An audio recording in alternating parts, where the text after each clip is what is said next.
Hey guys, it's Steph here. So today it is cleanup time. I have got to deal with all of my bulbs that I planted in the fall. So I have a bunch of tulips that I will be pulling out of the ground, along with some alliums that are just not blooming at the right time.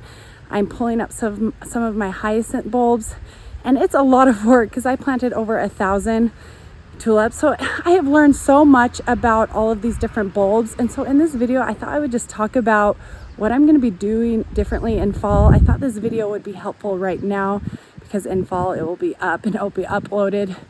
But I am no longer going to be planting tulips in my flower beds. And there are a few reasons. Tulips are harder to dig out of the ground, and they will form a ton of little tulip bulbs under the surface in 1 year. And if you don't get them, you're going to be getting continual foliage but not a lot of blooms the following year. And so it's just so much work, and I do not like the way the leaves look after they're done blooming. It's quite unsightly. They will be going in garden boxes. I'm definitely going to treat them as annuals, and then I'll remove them. They're easy to remove in garden boxes. The soil is typically really soft. And then I'll replace them with some of my annuals, my heat-loving annuals. So tulips will be going in container pots and garden boxes from here on out. I'll show you a few of them that I will be removing. And I have just learned the difference between the different bulbs. And so next, the alliums. Those are definitely the ones I'm gonna be continuing to plant in my flower beds. First of all, they come out a little bit later, especially if you go with the ambassador variety or the gladiator. They're gonna come out in around June. So for me, that's late spring, early summer really. And they are actually so easy to remove. I don't have to dig as deep. I only have to go about 4 inches and they pull right up. The bulbs are nice and big. So they're just really easy to work with. They also naturalize, and so I get a lot of beautiful blooms the second year, which makes it that much more worth it. Not like your tulips that are really big bloomers only that first year. They're just easier to work with. And by then, my perennials have filled in and they've covered the base of the unsightly foliage on the alliums. And so it looks a lot cleaner. It's a lot nicer for me. And then, so I've removed a few of those. I'll show you what those look like. And then the hyacinth bulbs, I am gonna only put those in container pots from here on out. I might put a few in the flower bed because those ones are actually really easy to remove too. The bulbs are nice and big. They don't have little clusters like the tulip. You're gonna pretty much get all of them when you dig them out, unlike the tulips. Okay, so I'm here on my west side of my flower bed, and these are tulips that I planted last year and a year before. And I get so frustrated when I try and dig them up because in your flower beds, the soil can be a little bit tougher. It can be a little bit more difficult to get deep into the ground. I've really got to work hard and then hope that I get all of the bulbs. So let's see if I can ease these in. And so I just wanted to show you how many tiny little bulbs form.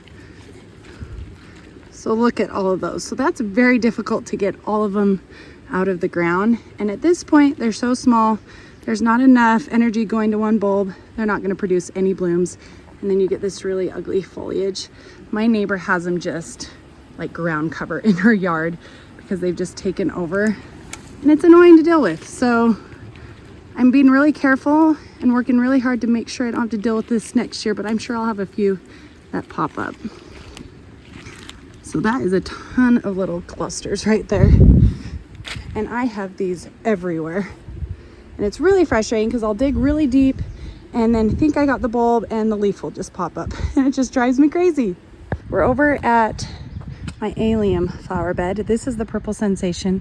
Did a video on these, but let's show you how easy these are to dig up. I'll sacrifice one right here. The bulbs are so big underneath after 1 year.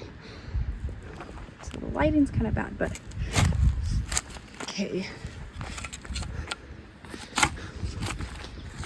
Okay, so these are super easy. I went under a little bit, pull them up, and that's it. They had a nice little cluster. They're pretty big, and I didn't have to dig very deep, and the stems are strong. So as I pull on them, they don't break as easy as your tulip stems. Okay, so I have quite a few over here. I'll show you. I've been so pleased with these Purple Sensations. They're so cheap, but it got really big. So this one came out so easy. So I will continue to deal with these in the flower beds. And they're just really pretty. So my lady's mantle hasn't been filled in right here. I've got to buy a few more. And so as they get big, you won't see really the bottom of these allium leaves. You can store these and replant them in the fall.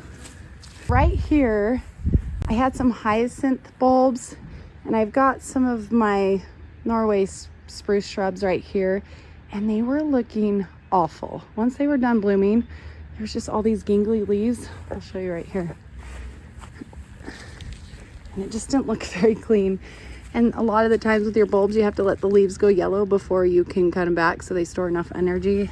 And I just wasn't feeling that. Doesn't this look so much better to have it all clean?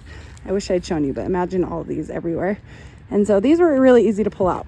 So I'd highly recommend planting these around perennials that hide the foliage a little bit once they're done blooming.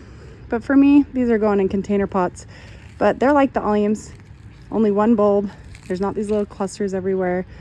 I just loosened them up a little bit since the stems are so strong. They pulled out real easy, and now I know for sure I don't have any hyacinth bulbs in there. But these are gonna be really cute in my container pots. I actually had this really old, ugly pot hanging out right here, so I just stuck them in here. I love the Gypsy Queen variety. It's a peachy pink, and I put them about 6 inches below the soil. I'm actually gonna put some more soil on top of them. I'm gonna leave them in here so the leaves can turn yellow, and I'll water them, and then next year they'll be ready to go. They're a little bit more cold hardy than my tulips. Won't have to worry about spraying them. The deer won't touch them. It's just gonna be a full mass of these beautiful hyacinths. I'll probably spray paint these a little bit, and I might hide them in one of my flower beds somewhere, but I think they're gonna do awesome. I'm just walking back to my daffodils for a minute. These are the tulips I'm working on getting rid of. I'm making sure I get rid of my pink forget-me-not because those spread like crazy. Treat those as annuals. Look at all of these bulbs. So one last one is the daffodils. I don't mind the daffodils in flower beds because I think when they are done blooming, the foliage is still quite attractive. And I don't really remove them, they naturalize, but they are so deer resistant, and I just think they look pretty when those blooms are out. So I'm gonna keep the daffodils in the ground. Super easy to grow, one of your most cold hardy ones, and I don't have to spray them. That is it for today. One more thing about the tulips is next, when I plant them in my garden box, I'm gonna cover them with a low tunnel so I don't have to worry about spraying them. They're definitely not deer resistant, so that will make it that much easier. The alliums, the daffodils, and the hyacinths are deer resistant, so that's gonna make things a lot easier for me next spring, because right now it's feeling like so much work. Doesn't feel like it was worth it right now. And so next year I want to definitely make sure that when this time of the year comes around, I'm not slaving away for all of these bulbs. Anyways, I hope you guys are having a great day. Thanks for watching, and I will see you in the next one. We'll talk to you later. Bye.